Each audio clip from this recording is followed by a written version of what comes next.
नमस्कार दोस्तों, मेरा नाम है नंदिनी पटेल। कैसे हैं आप लोग? उम्मीद करती हूँ बहुत अच्छे होंगे, स्वस्थ होंगे, मस्त होंगे और अपनी पढ़ाई कर रहे होंगे। ठीक है। आज हम आपके सामने कादम्बरी का एक अंश जो है सुकनाशोपदेश, उसको लेकर उपस्थित हुए हैं। ठीक है। कादम्बरी महाकवि बाणभट्ट की रचना है, तो हमें सुकनासोपदेश पढ़ना है। आज हम सुकनासोपदेश लेके आए हैं। तो जैसा कि हम जानते हैं कि कोई भी ग्रंथ पढ़ने से पहले ग्रंथकार के बारे में और ग्रंथ के बारे में सामान्य परिचय जान लेना आवश्यक है, जिससे कि हम उस ग्रंथ के अंदर जो विशेष वस्तुएं हैं उनको भी अच्छे से समझ पाएंगे। ठीक है। तो हम सबसे पहले ग्रंथ के सामान्य परिचय और ग्रंथकार का सामान्य परिचय। ठीक है। तो हमारे महाकवियों ने सबसे पहले ग्रंथ की रचना करने से पहले यदि मंगलाचरण पढ़ा है, तो हमें भी मंगलाचरण पहले पढ़ना चाहिए। ठीक है। तो हम पहले मंगलाचरण से शुरू करते हैं। और कादंबरी में 20 श्लोकों में, कुल 20 श्लोकों में मंगलाचरण करा गया है और सभी 20 श्लोकों में वंशस्थ छंद हैं। तो हम सभी 20 श्लोकों को तो नहीं देखेंगे, लेकिन इस एक श्लोक को हम देख लेते हैं। ठीक है। अ, वंशस्थ छंद का हम यहाँ पर आपको लक्षण भी बता देते हैं। जतौ तु वंशस्थम उदीरितम जरौ। हम क्या कहते हैं, वाचन करके सुना देते हैं। जतौ तु वंशस्थम उदीरितम जरौ। ठीक है। तो यहाँ पर हम अब मंगलाचरण का वाचन करते हैं। रजोजुषे जन्मनि सत्त्ववृत्तये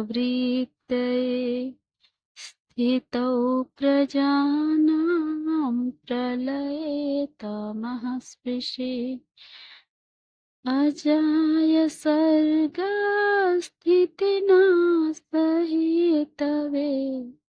त्रयीमयाय त्रिगुणात्मने नमः। ठीक है। कह रहे हैं नमः। यहाँ पर हम नमः शब्द को पकड़ते हैं। ठीक है। नमः शब्द से हमें समझ जाना चाहिए कि नमस्कारात्मक मंगलाचरण है। मंगलाचरण 3 प्रकार का होता है: नमस्कारात्मक, वस्तु निर्देशात्मक और आशीर्वादात्मक। तो यहाँ पर नमस्कारात्मक मंगलाचरण है। नमः कहा गया है, तो किसको नमः? तो कहते हैं त्रिगुणात्मने नमः, त्रयीमयाय नमः, त्रयीमयाय नमः और सर्ग स्थिति नाश हेतवे नमः। ठीक है। जो 3 गुणों वाला है, 3 गुणों से युक्त है, उसको नमस्कार है। और जो त्रय स्वरूप है, अर्थात तीनों वेदों को जानने वाला है, उसको नमस्कार है। और जो सर्ग स्थिति नाश का हेतु है, उसको नमस्कार है। अच्छा, ये सारे अलग अलग नहीं हैं, क्योंकि इन सब में चतुर्थी एक वचन का ही प्रयोग किया गया है और यहाँ पर अजाय में भी चतुर्थी एक वचन का ही प्रयोग किया गया है। तो अजाय यहाँ पर आपका हो जाएगा विशेष्य पद और ये तीनों आपके विशेषण पद हो जाएंगे। ठीक है। अजाय कौन है? तो हमारे परम ब्रह्म ब्रह्मा जी हैं। ठीक है। ब्रह्मा जी को अजाय कह रहे हैं। जाय कौन होता है? हम लोग हैं, हम आप हैं। जैसे हम लोगों की उत्पत्ति होती है और विनाश भी होता है, लेकिन ब्रह्मा जी का ना तो उत्पत्ति होता है और न ही विनाश होता है, तो इसलिए वो अजाय हैं। ठीक है। और यहाँ पर कहा गया है कि सर्ग स्थिति नाश हेतवे, और इसी का विस्तार श्लोक के पहली लाइन में करा गया है। ठीक है। तो सर्ग मतलब उत्पत्ति करना, स्थिति मतलब पालन पोषण करना, अर्थात और फिर उसके बाद विनाश मतलब होता है नाश करना, वही उस विलय कर देना, लय कर देना। ठीक है। तो देखते हैं ऊपर। ठीक है। कहते हैं प्रजा नाम जन्मनि रजोजुषे, प्रजा नाम जन्मनि रजोजुषे, 1 मिनट, प्रजा नाम जन्मनि रजोजुषे, प्रजाओं के जन्म में रजोगुण के कारण जो प्रवृत्त होता है, या फिर रजोगुण तो प्रवृत्ति का वो है ही, तो प्रजाओं के उत्पत्ति में जो प्रेरक होता है वो ब्रह्मा, रजोगुण की उत्पत्ति में जो प्रेरक होता है वो अजाय, अर्थात वो ब्रह्मा जी, और उन ब्रह्मा जी को, और फिर कह रहे हैं प्रजा नाम स्थितौ सत्ववृत्तये, अर्थात प्रजाओं की स्थिति के लिए जो पालन पोषण करता है वो विष्णु जी। ठीक है। और कह रहे हैं प्रलय तमः स्पृशे, और प्रजाओं के विनाश के लिए जो है वो शिव जी। उन तीनों को नमस्कार है, वो तीनों अजाय परम ब्रह्म परमात्मा को नमस्कार है। अर्थात यहाँ पर ये जो अलग अलग दे रखी है ये अलग अलग है नहीं, वस्तुतः औपाधिक सोपाधिक भेद के कारण ये अलग अलग से प्रतीत होते हैं। वस्तुतः वो तीनों स्वरूप ब्रह्मा का ही है। ठीक है, अजाय ही है। तो ऐसे अजाय को नमस्कार है। अब हम अपने लौकिक व्यवहार में भी देख सकते हैं, जैसे कि हमारी माता जी हमारे लिए माता जी हैं, हम उनके साथ माता जी जैसा व्यवहार करेंगे, और हमारे पिताजी के लिए वो उनकी पत्नी हैं, और हमारी नानी जी के लिए वो उनकी बेटी है, तो वो उनकी बेटी जैसा व्यवहार करेंगी, पिताजी अपनी पत्नी जैसा और हम अपनी मम्मी जैसा। ठीक है। तो इस तरीके से इंसान तो एक ही है, लेकिन सोपाधिक भेद के कारण क्या हम ये कह सकते हैं कि हमारे पिताजी की पत्नी जो है वो अलग है और हमारी माता जी जो है वो अलग है? ऐसा तो नहीं है। तो इसी प्रकार यहाँ भी समझ सकते हैं। ठीक है। और बाकी यहाँ पर जो दे रखा है ये सब, ये तो थोड़ा ठीक है ये भी, लेकिन यदि आपको लगे तो देख लीजिएगा, नहीं तो वैसे तो हमने बता ही दिया है।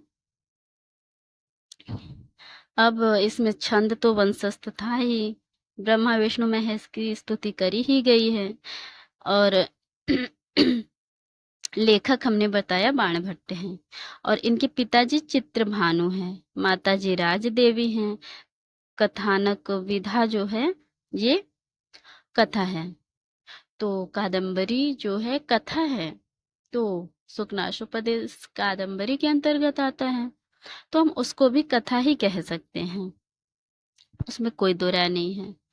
खंड खंड कादंबरी में 2 खंड है, पूर्वार्ध और उत्तरार्ध। पूर्वार्ध की रचना महाकवि बाणभट्ट ने करी है, और उत्तरार्ध भाग की रचना कहा जाता है उनके पुत्र भूषण भट्ट ने करी है। और इसमें प्रधान रस श्रृंगार है, और उपजीव्य ग्रंथ बृहत कथा, गुणाढ्य की बृहत कथा है। ठीक है। भाषा इसकी पैंसाची है, और नायक धीरोदत्त नायक है चंद्रापीठ, नायिका कादंबरी है। ठीक है, नायिका कादंबरी है। विवाह के पूर्व जो है, 1 मिनट, हाँ, विवाह के पूर्व जो है परकीया मुग्धा नायिका हो जाती है, और विवाहोपरांत स्वकीय मध्या नायिका हो जाती है। सहनायक यहाँ पे वैशंपायन है आपके, जो पुंडरीक ही हैं। ठीक है। अब सहनायिका आपकी महाश्वेता है, और इसका वैशिष्ट इसमें 3 जन्मों की कथा का वर्णन किया गया है, और रीति इसमें पांचाली है। गुण इसमें ओज माधुर्य प्रसाद सारे गुण हैं। ठीक है। उसके बाद यहाँ पे कुछ प्रमुख संदर्भों को लिया गया है।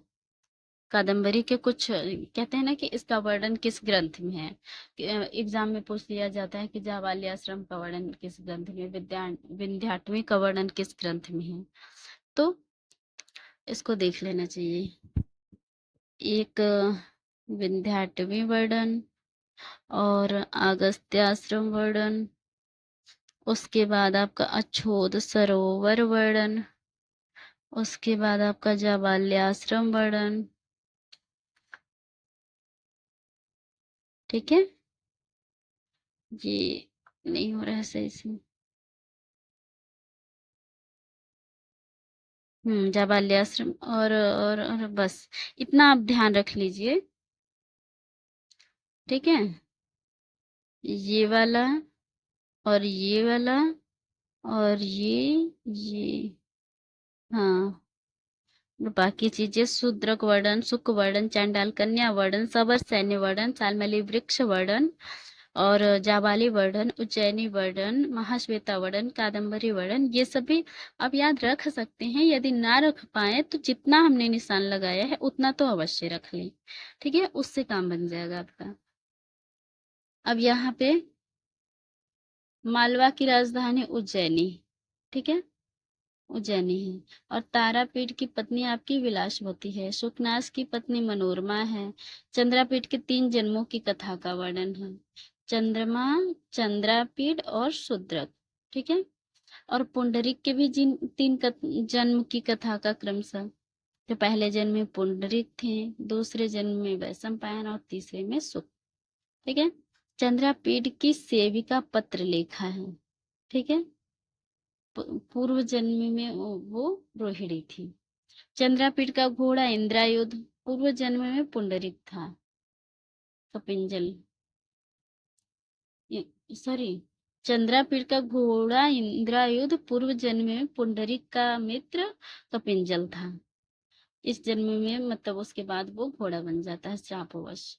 चांडाल कन्या पूर्व जन्म में पुंडरीक की माता थी।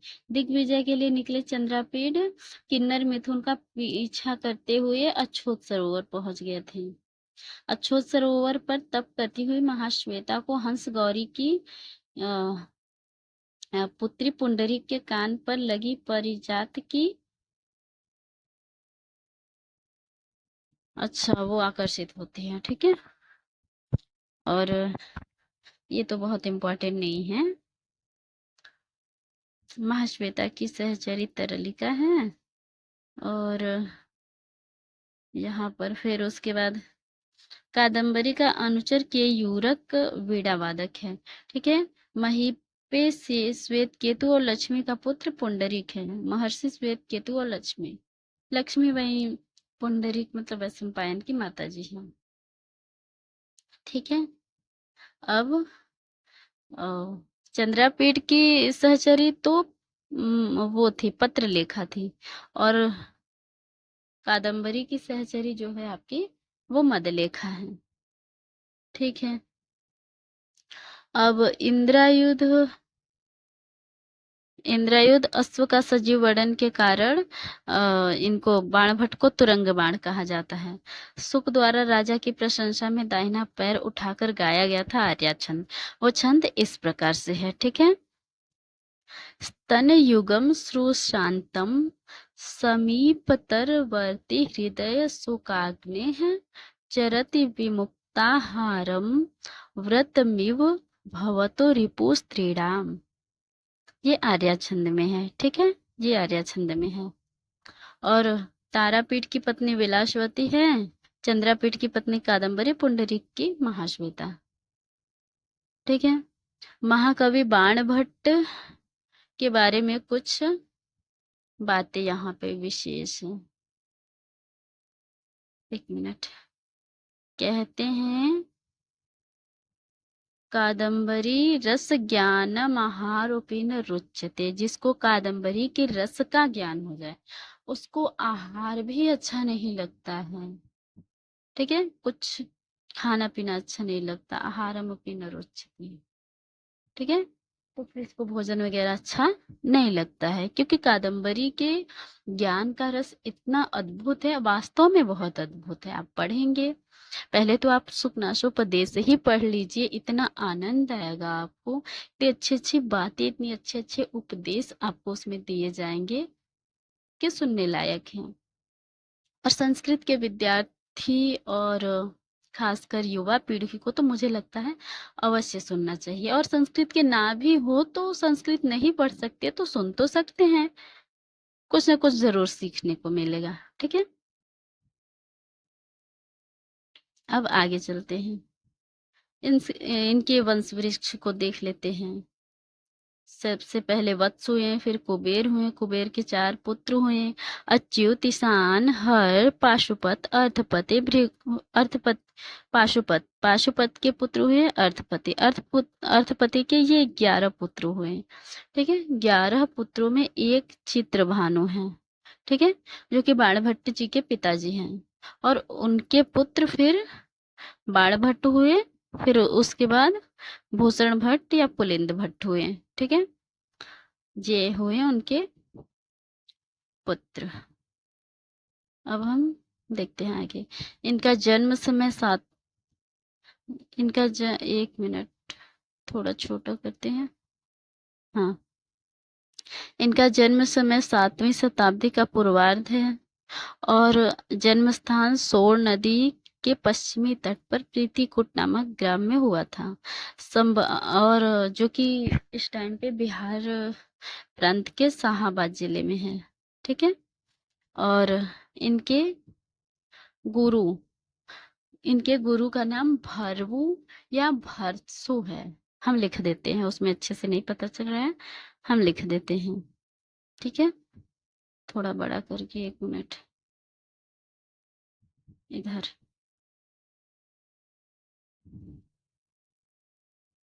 भरवु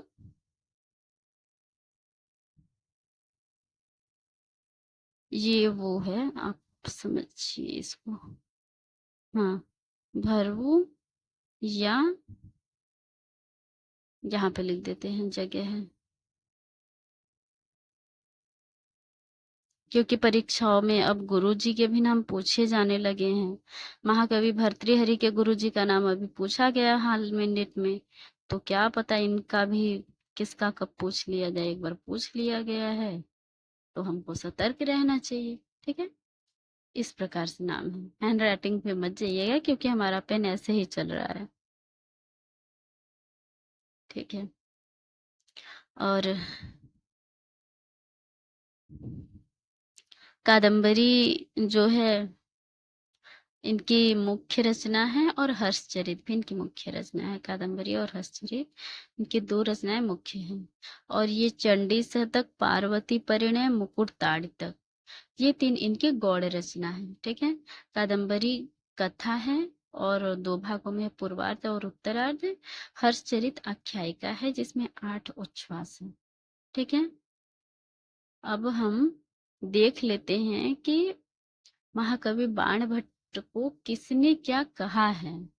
सबसे पहले तो आलोचक लोग कहते हैं बाणोच्छिष्टम जगत सर्वम, अर्थात संपूर्ण संसार बाणभट्ट जी का जूठन खाता है। गद्य विदा के मामले में इन्होंने अपने गद्य में सब कुछ समाहित कर दिया है, कुछ छोड़ा भी नहीं है, कुछ भी नहीं छोड़ा है।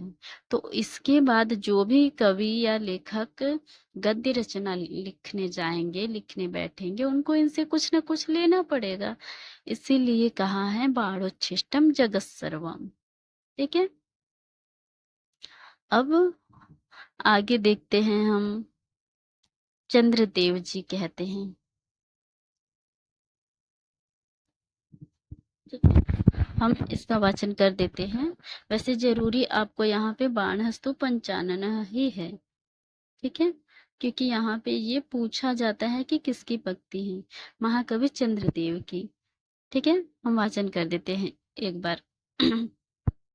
श्लेषे केचन शब्द गुम्फ विषये, केचिद् रसे चा परेल प्रारे, कतिचित्, 1 मिनट इसको मिटाया, कतिचित् सदर्थ विषये चान्य कथा वर्णने, यहाँ पे वर्णने होगा ऐसे, कथा वर्णने आह सर्वत्र गभीर धीर कविता विंध्याटवी चाचुरी, संचारी कवि कुंभ कुंभ भिदुरो बाणहस्तु पंचाननः। इसी को आप पकड़ लीजिए, बस आपका काम बन जाएगा। ठीक है, आगे अब ज्यादा इस श्लोक का भाव मैं आपको बता देती हूँ। ठीक है, तो चंद्रदेव जी कहते हैं कि कुछ कवि श्लेष योजना में सिद्धहस्त हैं, और कुछ कवि जो है रसाभिव्यक्ति में सिद्धहस्त हैं, और कुछ अलंकार के प्रयोग में, और कुछ लोग अच्छे अर्थों का प्रतिपादन करने में बहुत हस्तसिद्ध कवि हैं, और कुछ लोग कथा का वर्णन करने में बहुत ही प्रसिद्ध कवि हैं।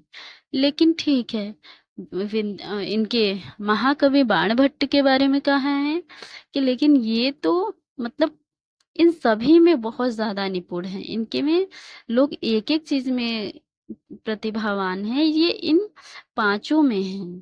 कहते हैं बाढ़स्तु पंचानन, अर्थात बाणभट्ट तो इन चारों में प्रसिद्ध हैं, प्रमुख हैं। ठीक है,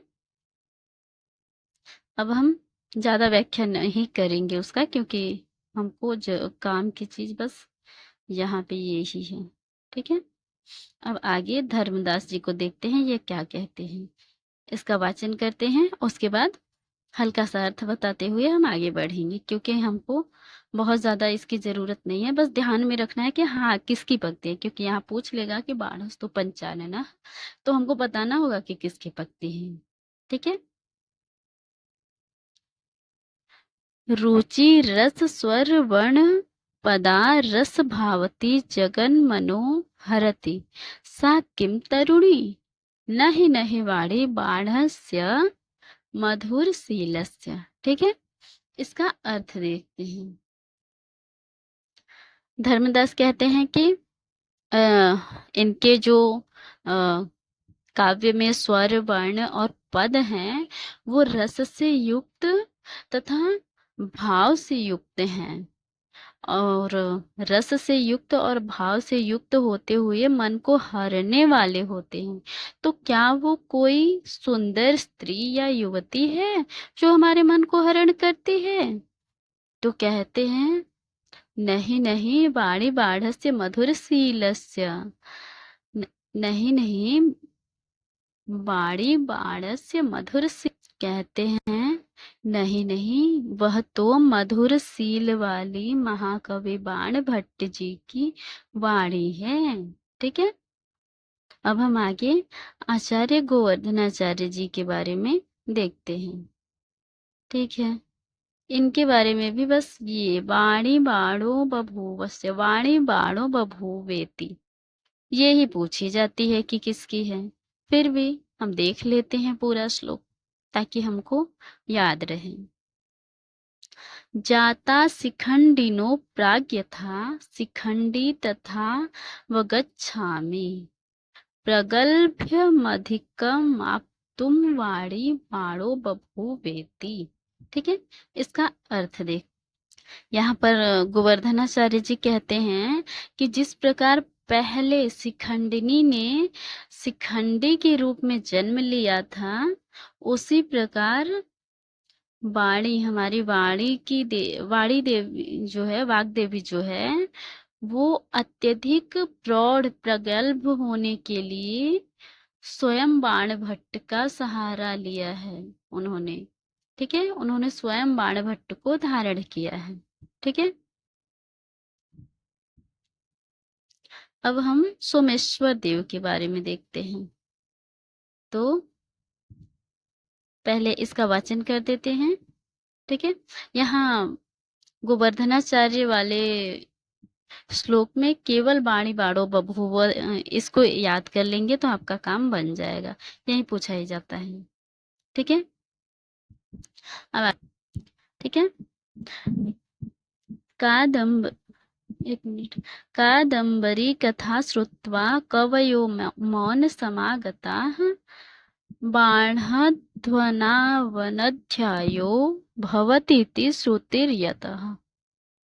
ठीक है, अब इसका अर्थ देख लेते हैं। कहते हैं कादम्बरी की कथा को सुनकर कवि लोग मौन धारण कर लिए। ठीक है, और सुनते ही कादम्बरी की कथा जो है उसको सुनते ही अध्याय और अनध्याय कहा है ना, अध्याय और अनध्याय दोनों समय अनध्याय हो गया, अवकाश हो गया। अध्ययन और अनध्ययन से अवकाश हो गया। भाई अध्ययन का टाइम रहेगा तो इंसान अध्ययन करता था, और अनध्ययन का टाइम रहता था तो अवकाश रहता था। लेकिन कादम्बरी की कथा का प्रभाव देखिए कि उसको सुनने के बाद इंसान अध्ययन भी नहीं कर रहा है, वो अध्ययन और अनध्ययन दोनों काल में जो है अवकाश कर रहा है। ठीक है, ये सोमेश्वर देव कहते हैं। अब आगे आते हैं, अभी एक रह गया। आगे आते हैं हमारे सोढ़ल। सोढ़ल जी की भी हम देख लेते हैं। यहाँ पर आप केवल ये पाठ है, कवि नामी है चक्रवर्ती, इतना ध्यान रख लें, आपका काम बन जाएगा। इतना ही, ठीक है। हम आगे बढ़ते हैं।